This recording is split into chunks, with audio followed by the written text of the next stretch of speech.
Bismillahirrahmanirrahim. Assalamualaikum warahmatullahi wabarakatuh. Nama saya Kiki Dwi Putra dengan NIM 1187 010041. Di sini saya akan mencoba menjelaskan tentang metode smoothing untuk memenuhi tugas pertemuan 9 dari mata kuliah Inventory Control.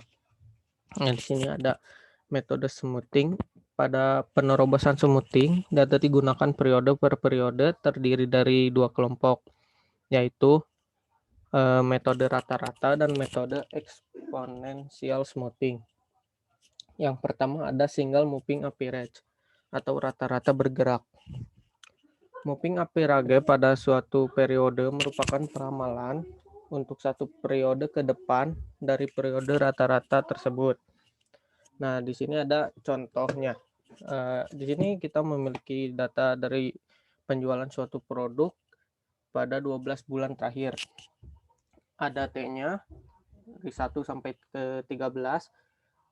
Terus ada data penjualan per unit, ada moving totalnya, dan ada ramalannya. Nah, di sini kita ingin meramal ke T yang ke-14 atau bulan ke-14 dari data tersebut. Nah, peramalan untuk bulan ke-13 adalah 907. Nah, peramalan untuk bulan ke-14 ada rumusnya. Dengan last moving total ditambah demand untuk bulan ke-13 dikurangi demand untuk bulan ke-10 dibagi 3. Nah, untuk last moving totalnya dari terakhirnya kita lihat ada 2720.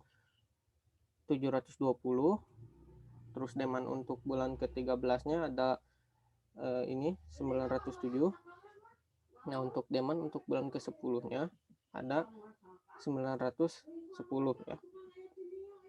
Jadi kita masukkan ke rumusnya dan kita dapatkan untuk peramalan bulan ke-14-nya adalah 906 unit. Nah, yang kedua ada linear moving average, atau jika pola data menunjukkan pola tren, maka single moving average tidak tepat. Yang lebih tepat adalah linear moving average, atau dasarnya penggunaan moving average kedua untuk memperoleh penyesuaian pola tren. Yang pertama, hitung single moving average dari data dengan periode perata-rataan tertentu. Hasilnya dinotasikan dengan ST aksen.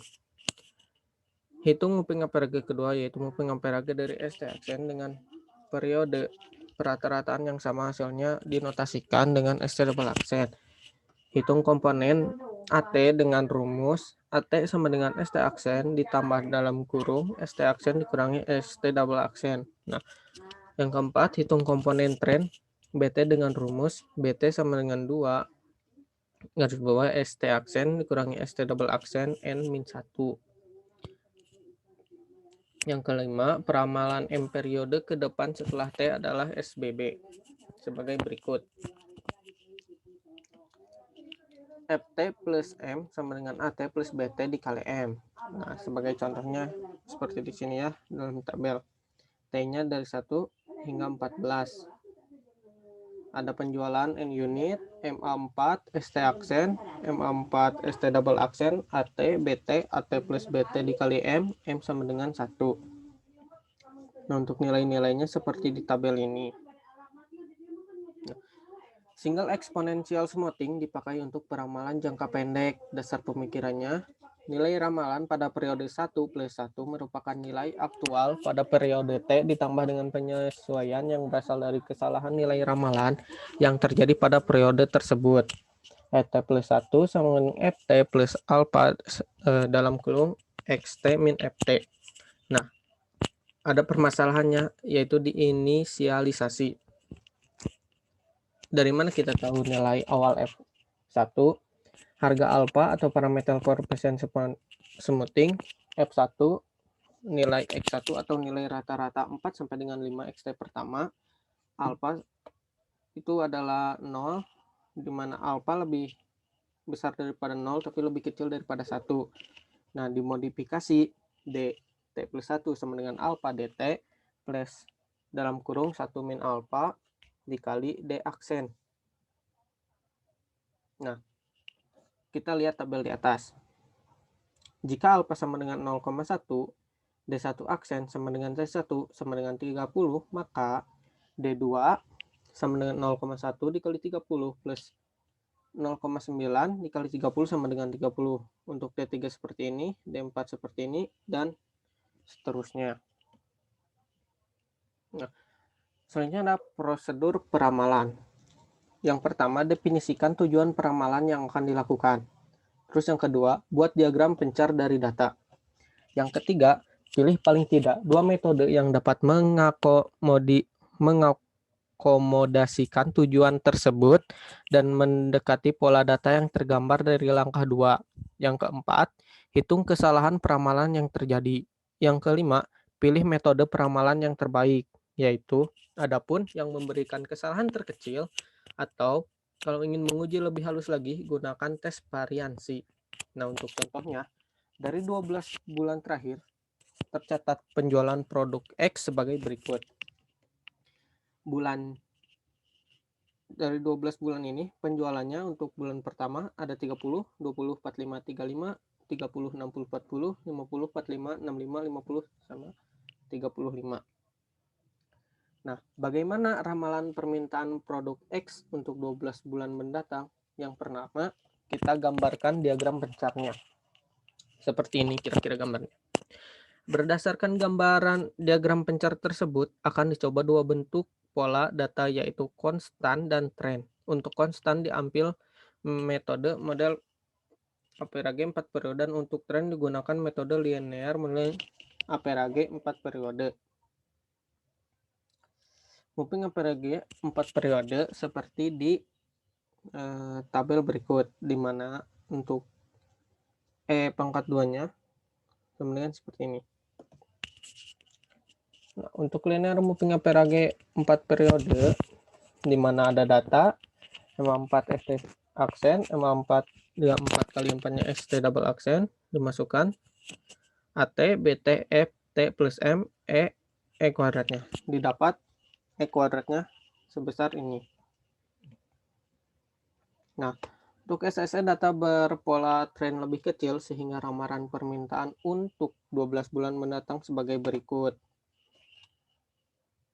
Di mana FT plus M, di mana untuk rumusnya FT plus M sama dengan 47,56 dikurangi 0,79 meter.